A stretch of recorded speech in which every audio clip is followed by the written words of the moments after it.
Olá, meus amigos e meus irmãos, em Jesus Cristo. Saúdo vocês com a paz de Deus. Espero que todos vocês estejam bem e as vossas famílias. Aqui nós estamos bem também, pela misericórdia de Deus. Estou enviando mais uma pregação de um ancião com os análises. Deus abençoe. Compartilhem e dá aquele like. Fiquem com Deus.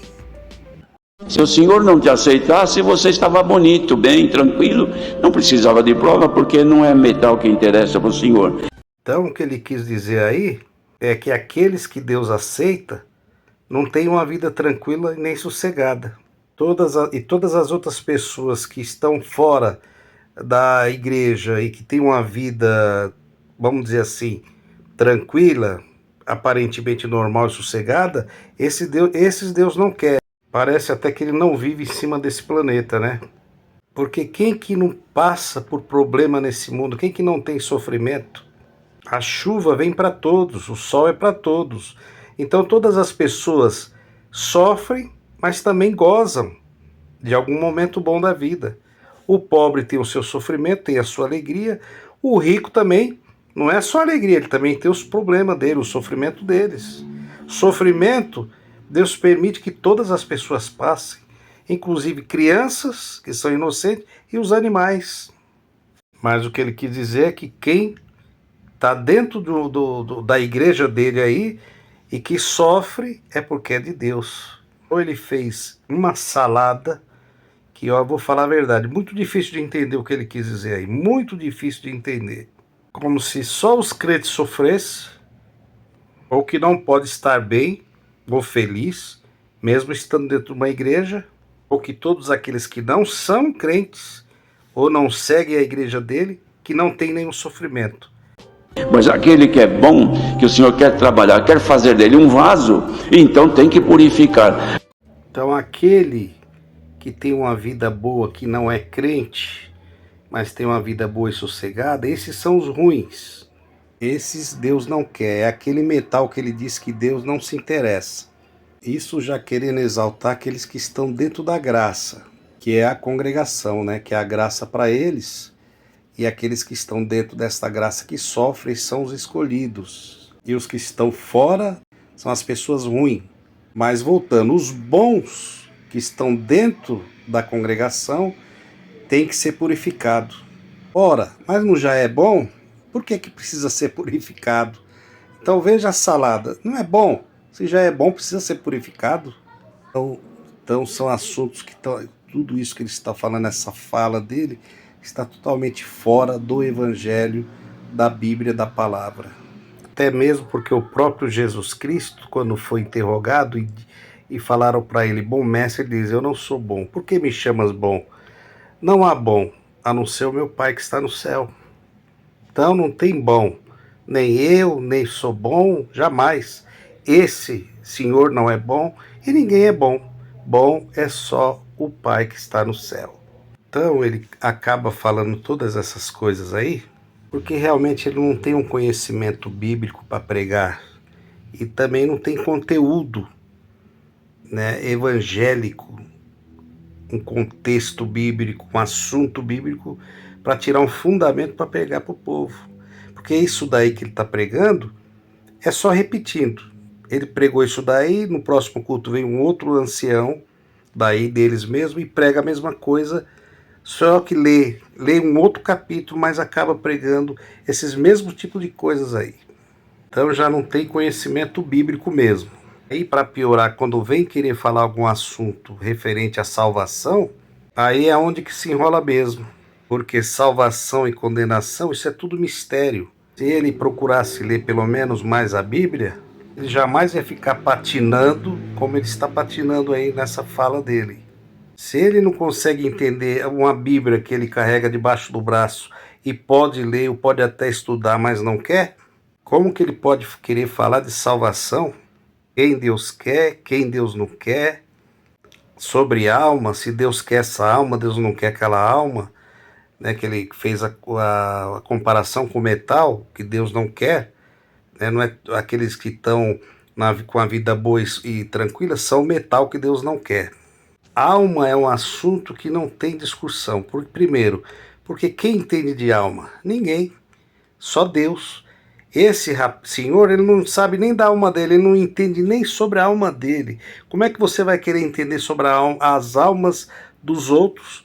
Ou querer pregar aquilo que você não entende, não leu e não conhece?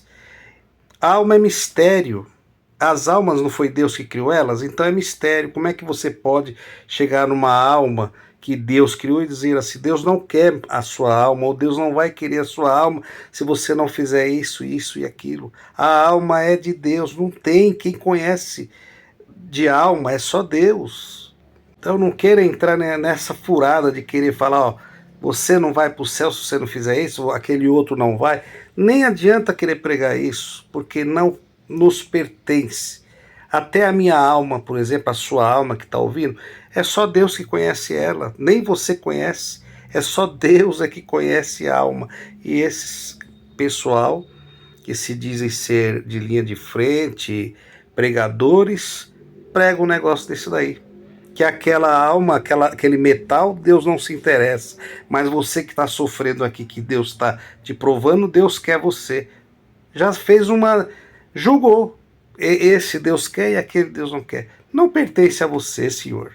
Ô ancião, isso não pertence a você.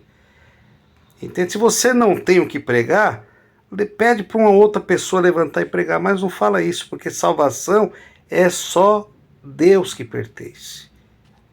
Deixa eu contar uma coisa para vocês. Há mais ou menos uns 25 anos atrás, eu estava congregado dentro do Jardim Paulista. O próprio Paulinho falou o seguinte: às vezes você vai em determinada igreja congregar e você perde o dinheiro da passagem. Ele falou desse jeito. Eu achei até engraçado o jeito que ele falou. Você perde o dinheiro da passagem. E ele ainda disse: às vezes é melhor você ficar em casa. Ele falou desse jeito: ficar na sua casa, economizar o dinheiro da passagem, mas não ir em determinados cultos que você vai perder a sua viagem. Eu falei 25, mas tem mais, uns 30, 32 anos atrás, 33 anos, faz muito tempo. E é verdade. Porque, por exemplo, não ouvir um sermão desse daí, uma palavra dessa, o que a pessoa aprende dentro de um templo? Eles fazem questão que a pessoa vai lá, mas o que aprende ouvindo isso daí? Durante tudo isso que vocês ouviram dessa pregação dele, o que dá para usufruir disso? O que dá para aprender disso daí?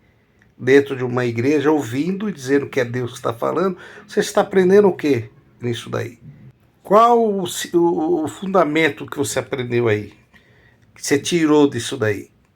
Que você vai ensinar para alguma outra pessoa que você ouviu aí? Aí eu escutei, vou te ensinar o que eu aprendi hoje. O que você vai falar? Que Deus só vai salvar aqueles que sofrem, e quem não sofre tem uma vida tranquila, Deus não quer? É isso que você vai ensinar? Sendo que todo mundo sofre, sendo que todo mundo às vezes tem os momentos de alegria? Então que referência? Qual fundamento que você vai ensinar a uma outra pessoa, que você vai pregar o evangelho para ela sobre isso daí? Quando se trata da palavra de Deus, de alma, de evangelizar, é muito sério. As pessoas têm que ter um preparo, né, para poder anunciar o evangelho. Até mesmo porque vão vir muitas perguntas e as pessoas têm que ter como responder. Ah, mas é o Espírito Santo que dá na hora. Não, mas o Espírito Santo vai dar o que na hora? Se você não lê a Bíblia, não estudou, não aprendeu, você tem que ter a parte que você conhece. Parte conhecemos e parte profetizamos. Tem que ter a parte que você leu, que você aprendeu. Você tem que ter uma base bíblica para você começar. Claro que tem a interferência do Espírito Santo, mas você tem que ter o seu conhecimento também. Não é jogar toda a responsabilidade para o Espírito Santo. Por isso que eu volto a dizer que eu sempre falei. Jesus disse: errais por não examinar as Escrituras. Se o próprio Jesus falou isso, então não tenho o que debater com ele. Deus abençoe a todos e um forte abraço.